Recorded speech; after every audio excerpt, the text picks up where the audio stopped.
OPS के लिए PFRDA से जो पैसे आने थे राज्य सरकार को, उसके लिए आगे क्या प्रावधान किया जा रहा है उस पैसे को वापस यहाँ लाने के लिए? ओपीएस की जो राशि है, जो पेंशन जो योजनाएं है, उन दोनों में से कौन सी पेंशन योजनाएं ज्यादा बेनिफिट देती है? क्योंकि एक जो है वो मतलब डायरेक्ट एक जो उनके इस पे अकाउंट पे जो आता है रिटायरमेंट के बाद में, और एक होता है जो शेयर, जिस हिसाब से शेयर के जो रेट्स बढ़ते हैं उसके हिसाब से, तो कौन सी योजनाएं दोनों में से ज्यादा बेहतर है एक पेंशनधारी के लिए? ठीक है अध्यक्ष महोदय, एक अंतिम प्रश्न मैं पूछना चाहूंगी। राज्य सरकार के पास जो पीएफआरडीए से जो पैसा आना था, ओपीएस के लिए पीएफआरडीए से जो पैसा आना था, वो कब तक आएगा और इसमें क्या कोई आगे प्रावधान किया जा रहा है जो पैसा पेंडिंग है उसके लाने के लिए? फिर से बोलिए। ओपीएस के लिए पीएफआरडीए से जो पैसे आने थे राज्य सरकार को, उसके लिए आगे क्या प्रावधान किया जा रहा है उस पैसे को वापस यहाँ लाने के लिए? जी, पीएफआरडीए से ओपीएस के लिए कोई पैसा नहीं आना था। जो एनपीएस लागू हुई 1 अप्रैल सन 2004 को पूरे देश में लागू हुई थी और छत्तीसगढ़ में 1 नवंबर सन 2004 को लागू हुई थी। उस तारीख से जो कर्मचारी रहता है उसका 10% का योगदान शुरुआती दौर में जाता था, और जो एम्प्लॉयर है मतलब रोजगार प्रदाता जो है अध्यक्ष महोदय, उसकी ओर से 10% राशि दी जाती थी। बाद में नरेंद्र मोदी जी की सरकार ने उसे बढ़ाकर 14% कर दिया है। तो ये भी दुर्भाग्यजनक बात है कि पिछली सरकार 14% की राशि को राज्य सरकार के लिए लागू ना करके 10% ही कर रही थी।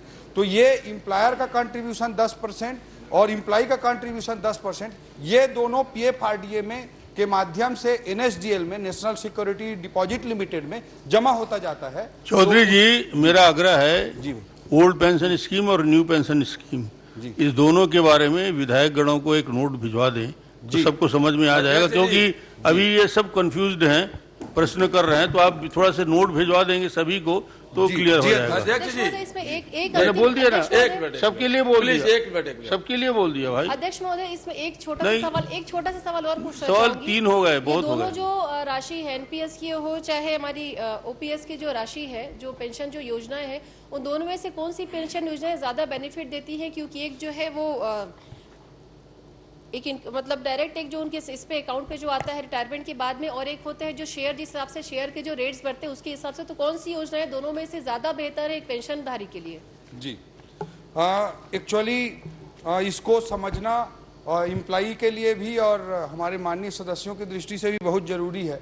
जो भारत की विकास यात्रा में, भारत के इकोनॉमिक स्टोरी में बिलीव करते हैं, वो निश्चित रूप से बहुत सारे लोग एनपीएस को ज़्यादा प्रीफर करते हैं, क्योंकि 1980 से लेकर के 2020 तक का हम पूरे इंडियन स्टॉक मार्केट के सेंसेक्स या निफ्टी की जर्नी को देखें तो 16% का सीएजीआर बैठता है अध्यक्ष महोदय, 16% का सीएजीआर। 16% का सीएजीआर जो कंपाउंडिंग तरीके से होता है वो बहुत बड़ी राशि बन करके उभर करके आता है। तो जिन लोगों को इंडिया की इकोनॉमिक ग्रोथ स्टोरी पे बिलीव है, और इकोनॉमिक ग्रोथ स्टोरी को ही इन जनरल माना जाता है इकोनॉमिक्स में कि सेंसेक्स और निफ्टी फॉलो करते हैं, तो उस दृष्टिकोण से एनपीएस की स्कीम बहुत कारगर हो सकती है। बहुत सारे लोग, अध्यक्ष जी, बट जो लोग एक सेफ रिटर्न चाहते हैं, अध्यक्ष उनको ओपीएस में ज्यादा सेफ्टी महसूस होती है, वो सुरक्षित महसूस करते हैं। अब आगे मौका दे दूंगा, इसमें मत करो। इसी में तो है ना, इसमें क्या समझ में आ रहा है? मैं कहा था कलेक्टर साहब ला जी, ग्रोथ वाला बात कर क्या करेगा यार इसमें? ये भारत के शेयर है, घटा थी क्या बढ़ा थे, वो पेंशन वाला चलिए तो फिर से बतावा एक ग्रोथ बढ़े झड़ेला, एक आप जो पुराना ओल्ड चला नया चला बता दो। चौधरी जी बैठिए। अब घुमा के जन बताओ, कलेक्टर बन के पेंशन और गरीब बन के पेंशन अलग अलग। श्री इंद्र साहब अनुपस्थित। श्रीमती भावना वोरा जी प्रश्न करें।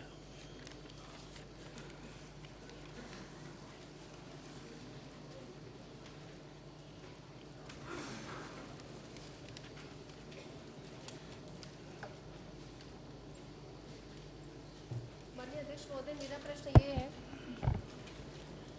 आदिम जाति विकास मंत्री महोदय जी से मेरा प्रश्न ये है कि बताने की कृपा करेंगे कि विधानसभा क्षेत्र पंडरिया के अंतर्गत एकीकृत आदिवासी विकास परियोजना में किसानों को वित्तीय वर्ष 2020-21 में की अवधि तक के कितनी सामग्री वितरण की गई है?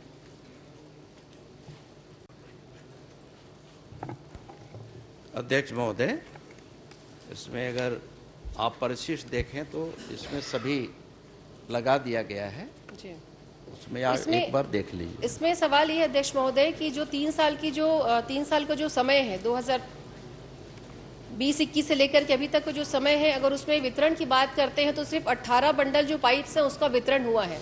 तो मैं पूछना चाहती हूँ कि जो टारगेट था कि सिर्फ इतने ही सामग्री का वितरण था, क्योंकि इसमें जो रिकॉर्ड दिखाई दे रहा है, जो जानकारी प्राप्त हुई है, उसमें सिर्फ 8 बंडल पाइप का ही वितरण किया गया है।